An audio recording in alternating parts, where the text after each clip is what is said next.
Aqui em 1 Timóteo, capítulo 4, versículo 13, diz assim: quero que você preste atenção. Nós estamos reunidos no formato de escola bíblica dominical, como igreja, mas no formato de escola bíblica dominical. O que é a escola bíblica dominical? Um ambiente de ensino e de aprendizagem. Ensino e aprendizagem. Uma palavra se encontra com a outra, né? Para ter aprendizado, tem que ter ensino. Então, quem trabalha com pedagogia, quem trabalha com ensino, entende muito bem o que eu estou dizendo. Então, uma coisa é dependente da outra. E aqui o apóstolo Paulo estava ensinando Timóteo para que ele pudesse ser um bom ministro da palavra dentro do ministério. E o que Paulo diz para Timóteo? Capítulo 4 de 1 Timóteo, versículo 13: persiste em ler. Persiste em ler. Ler é uma maneira de você aprender. Exortar e ensinar até que eu vá. Não desprezes o dom que há em ti, o qual te foi dado por profecia, com a imposição das mãos do presbitério. Medita estas coisas, ocupa-te nelas, para que o teu aproveitamento seja manifesto a todos. Tem cuidado de ti mesmo e da doutrina, persevera nestas coisas, porque fazendo isto, te salvarás tanto a ti mesmo, como aos que te ouvem.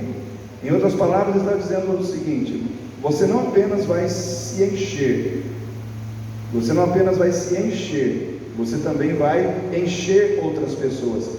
As pessoas vão te ouvir, ou seja, de aluno e de professor, todo mundo tem um pouco. Todos nós somos alunos e todos nós somos professores, ao mesmo tempo. Por que nós somos alunos? Porque todos nós temos que aprender alguma coisa nova todos os dias. Todos nós temos que ter a consciência de que nós não sabemos tudo. Tem alguém aqui nesse santuário que pode levantar a mão assim, bater no peito e falar: pastor, eu sei tudo, não precisa aprender mais nada? Se você for essa pessoa, eu vou pedir para Deus te levar, tá? Você está passando mal aqui na terra com nós que somos imperfeitos. Não tem ninguém que possa fazer isso, bater no peito e dizer eu sei tudo, porque o aprendizado, ele vai se processando na nossa vida a cada nova fase de vida, a cada fase de ciclo que nós começamos a desenvolver na nossa vida. Existe o ciclo de solteiro. Quem é solteiro aí? Levanta a mão, solteiro, sem medo de ser feliz. Mais alto. Aí, não tenha medo de dizer que você é solteira, solteiro. Então, dentro do seu ciclo de vida de solteiro, você vai aprender coisas de solteiro. E quando você casar? É um novo aprendizado. É assim que funciona. É uma outra etapa, é uma outra fase. Ah, então acabou por aí, pastor? Não. E quando você for avô? É uma outra fase. Você vê como é que você não aprende tudo num tempo só? Você precisa que coisas aconteçam na sua vida para abrir portas, para que você entre numa nova dimensão de vida, de condição de vida, de experiências, para que você possa reaprender de novo, aprender de novo coisas novas. Então todos nós somos alunos, porque sempre temos algo novo para aprender. Sempre temos algo novo para aprender. E a tônica do ser aluno está na humildade. Para mim aprender, eu tenho que ser humilde. Reconhecer que eu preciso aprender é uma questão de humildade. Agora, da mesma maneira como nós todos somos alunos, todos nós também somos professores. Porque da mesma maneira que nós aprendemos, nós também estamos ensinando. E como cristãos, a gente tem que ensinar as pessoas que convivem conosco sobre humildade. Nós temos que ensinar sobre amor incondicional. Nós temos que ensinar sobre integridade, sobre santidade. Nós temos que ensinar muitas coisas que estão relacionadas com a nossa vida. Aí eu pergunto para você: se você fosse ser avaliado hoje pela maneira como as pessoas têm aprendido sobre humildade com você, você se consideraria um bom professor, uma boa professora? Se as pessoas fossem aprender com você sobre arrependimento, você é uma pessoa que tem facilidade em se arrepender quando erra? Porque você está sendo observado. Todos nós estamos sendo observados, né? Se as pessoas forem aprender com você sobre dedicação, empenho, pontualidade, você é uma pessoa pontual? Irmãos, eu sou chato, já melhorei, mas eu tenho dificuldade com pessoas que têm dificuldade com pontualidade. Isso mostra para mim desleixo. É assim que eu decodifico na minha cabeça.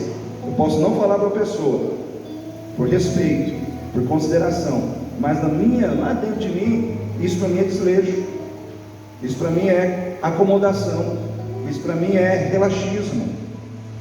E nós precisamos entender que as coisas de Deus não podem ser tratadas assim, né? Nós precisamos entender que, como professor, a gente tem que cuidar, enquanto que a tônica do aluno é a humildade, a tônica do professor é o compromisso com a responsabilidade de ser exemplo. Quem ensina tem que ser exemplo do que está ensinando. É simples. Você tem que ser exemplo do que você ensina. E uma coisa que me chateia muito como pastor da igreja é a dificuldade que eu vejo que a igreja tem com a questão da falta de comunicação.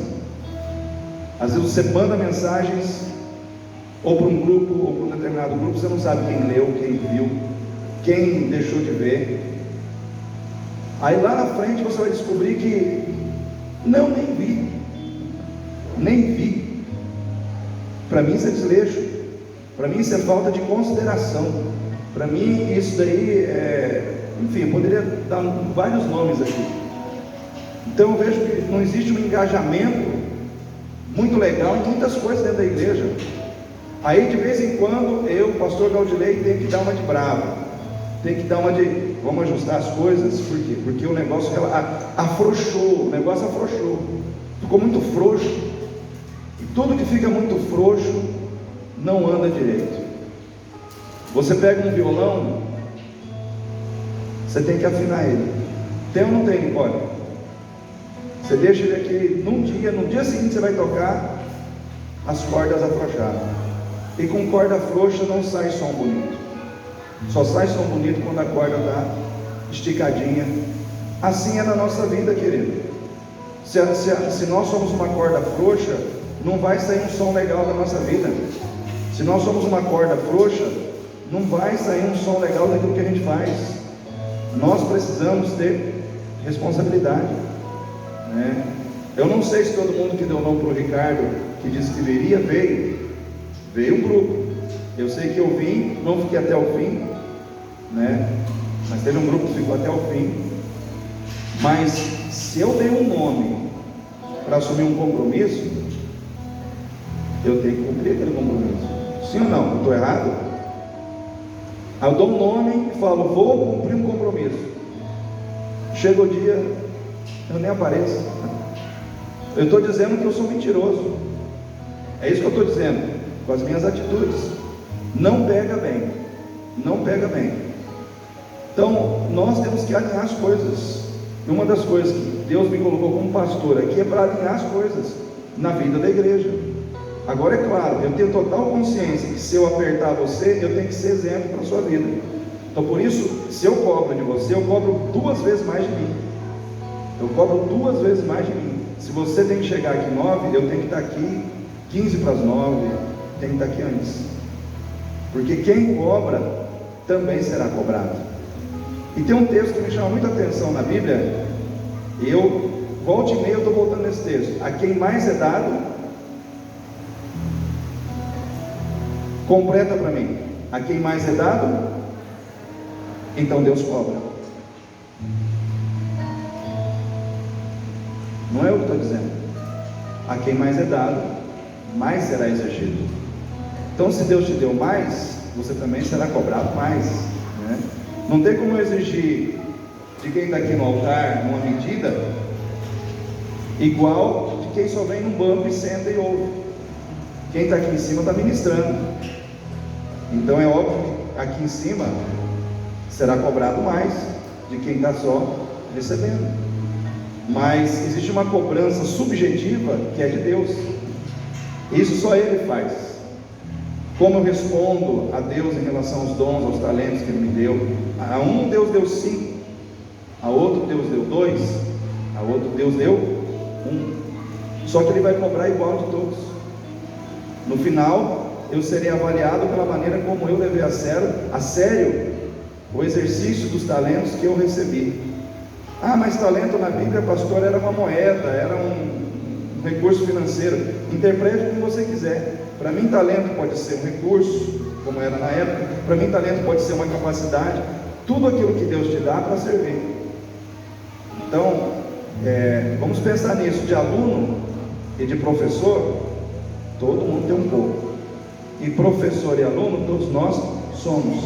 Precisamos aprender, mas também precisamos ensinar o que nós aprendemos. Então eu quero deixar essa palavra para vocês. Escola Bíblica Dominical é o momento da gente se edificar, alinhar nossa mente, alinhar o nosso coração. Amanhã começa semana de oração. Para mim, oração não é brinquedo. Oração para mim é relacionamento de intimidade com Deus. E hoje a igreja está precisando ter intimidade com Deus. A igreja tem muita intimidade com programações, com culto, com isso, mas está faltando intimidade com Deus, intimidade com o Senhor.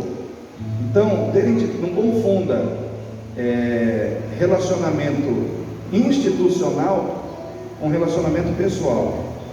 Deus quer um relacionamento pessoal comigo e com você. Ah, eu tenho um relacionamento com o templo. Não é isso que Deus quer. Deus quer um relacionamento com Ele. Oração faz parte disso. Então nós temos que orar, não só porque nós precisamos de bênção, é porque nós precisamos de Deus. Mais do que de bênção, nós precisamos de Deus. Precisamos nos encher da presença dEle. E para mim um dos caminhos para isso é a oração. É a oração. Então nós precisamos orar. Então semana de oração começa amanhã. Nós vamos orar aqui também.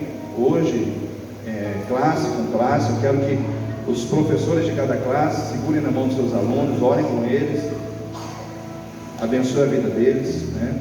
Mas nós precisamos estar interligados, irmãos. A oração é vital para a gente sobreviver nesse mundo, é vital para a gente se encher de Deus nesse mundo.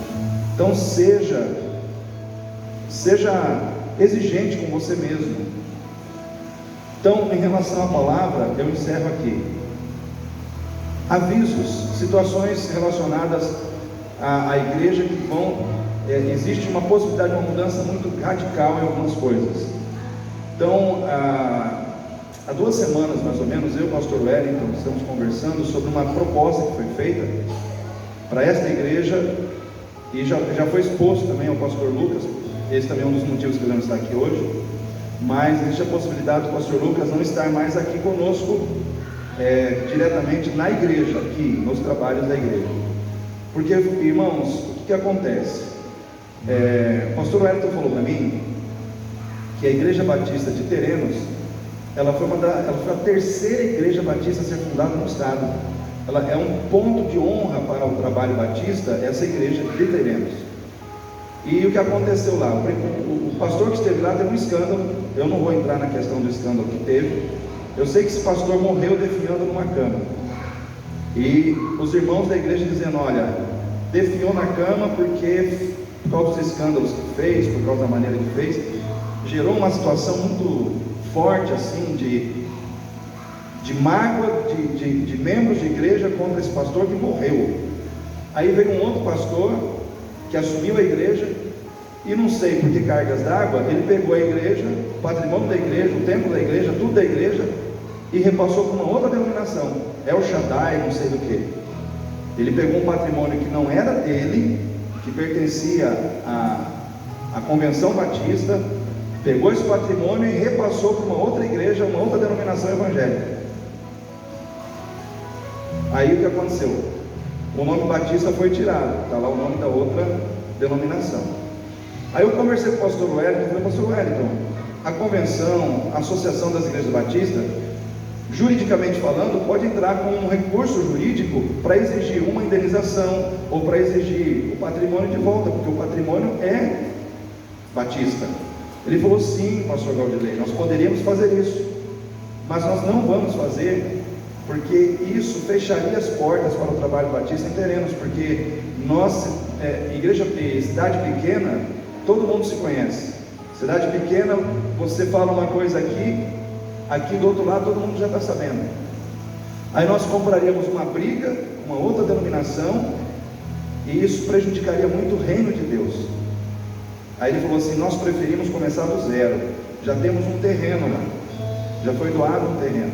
Então a intenção nossa é construir um templo novo e abrir uma nova igreja batista lá.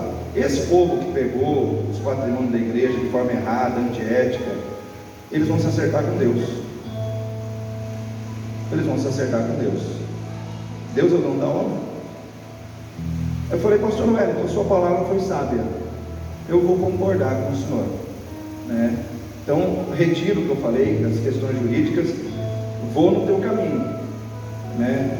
Aí ele falou assim: nós queremos que vocês assumam esse trabalho. Eu poderia ter pedido para qualquer outra igreja batista, mas Deus colocou no meu coração vocês, porque vocês têm uma característica como igreja, não que vocês sejam melhores, não existe melhor. Essa igreja batista não é melhor que qualquer uma outra, tá, irmãos? Quero deixar isso bem claro.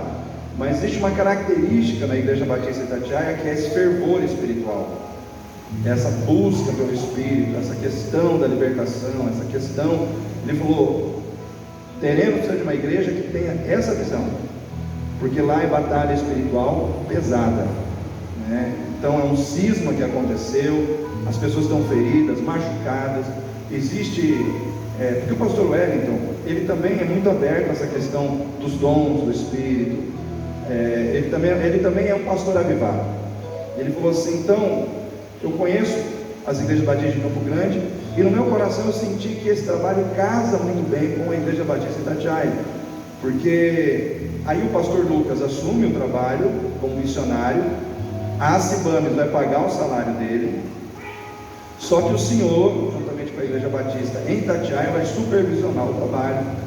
O senhor de tempo em tempo vai estar lá também com o Lucas, dando suporte, e enfim, então veio essa proposta. Como o coração do Lucas ardeu e ele não consegue mais parar de pensar em estar em Terenos, ele ficou o dia inteiro em Terenos ontem, os irmãos terem uma ideia, por isso ele não pode estar aqui. E é claro, se eu sentisse do pastor Lucas que ele não queria, obviamente eu diria: não, você fica aqui e vamos falar para o pastor Wellington procurar uma outra igreja, um outro lugar, um outro pastor. Mas só que ele quer demais. Eu jamais vou pedir para uma pessoa que está caminhando comigo, mas que está com o coração voltado para outra situação, jamais diria assim: não, larga disso e fica aqui, porque você tem que ficar aqui. Jamais vou fazer isso, irmãos, porque se a pessoa está com o coração lá, eu vou exigir que a pessoa fique aqui, o coração dela não está aqui, ela não vai fluir, não adianta. Então o Lucas hoje não flui mais como ele gostaria de fluir aqui, porque o coração dele já está lá. Isso é muito natural, isso é muito óbvio para mim. Eu sou um pastor maduro, não tenho 2 anos de ministério, já tenho fazer 20 anos de ministério, né? Não, 22 anos de ministério. Então eu já sei codificar essas coisas, já sei interpretar essas coisas.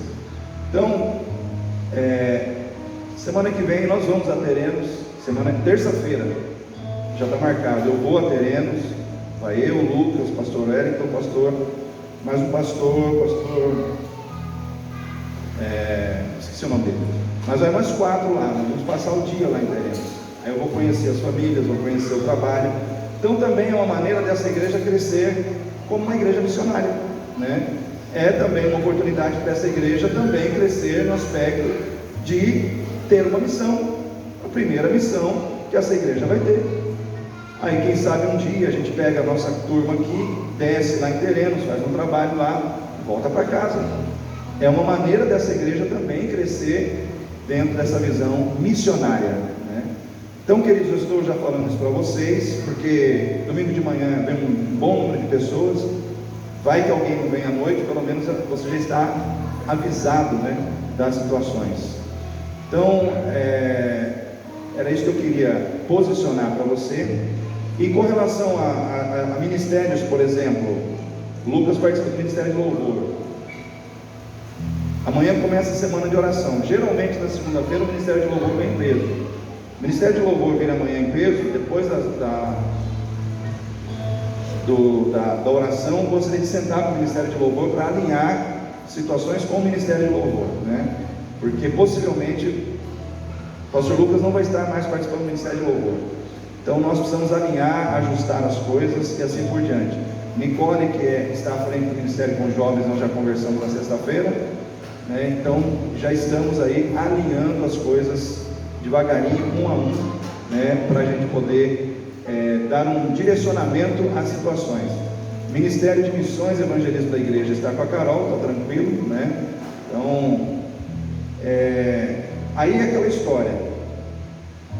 Cadê os vocacionados daqui para o Ministério Pastoral? Também é uma oportunidade para quem está aqui e tem um chamado pastoral, agora se engajar. Porque é aquela história. Eu, pastor Gaudilei, não ligo de trabalhar sozinho, como já trabalhei muitos anos. O Lucas veio há 2 anos, já faz 2 anos que o Lucas está aqui, ó, passa rápido. Mas até o Lucas vir eu trabalhei sozinho, 16 anos, sendo o único pastor dessa igreja. Eu não tenho falta de disposição de trabalhar sozinho. Eu trabalho, mas se tiver mais gente, vai ser mais fácil, né? Então eu não quero obrigar ninguém, não quero forçar ninguém. Às vezes quando eu pergunto para alguém, ô fulano, ô ciclano, é porque eu vejo naquela pessoa uma capacidade. Agora se a pessoa, não quero, não vou, não é, tranquilo. Mas se você tem esse chamado, nós podemos investir na sua vida, te enviar para a faculdade teológica, ajudar a pagar a sua mensalidade, para que você possa se preparar para o ministério. É tempo de levantar-se os obreiros. Nós precisamos de mais obreiros, porque a seara, os campos estão brancos para a ceifa.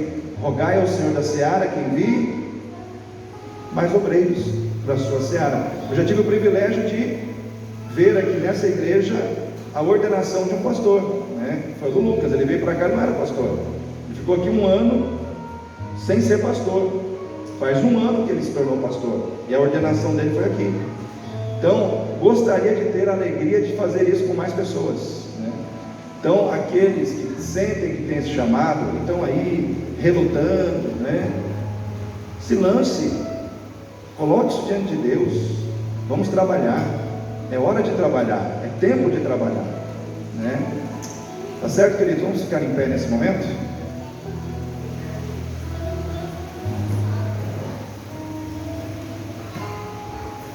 Querido Deus e Pai, em nome do Senhor Jesus, queremos colocar diante de Ti a Tua igreja, o Teu povo, tudo que comentamos, tudo que compartilhamos aqui nesta manhã, de professor e de aluno, todos nós temos um pouco, e todos nós temos que ensinar, mas também todos nós temos que aprender. Deus, em nome de Jesus, toma nas Tuas mãos, ó Pai, a Tua igreja, toma nas Tuas mãos o Teu povo, dá um direcionamento devido aos nossos corações, para que possamos alinhar, ó Deus, o nosso coração com o Teu. Age, meu Pai, para que nós possamos entender o Teu propósito, a Tua vontade e colocar em prática aquilo que o Senhor tem nas nossas vidas. Ser com cada um que veio aqui nessa manhã, Pai, em nome do Senhor Jesus. Ainda em pé, calma que vocês vão cantar,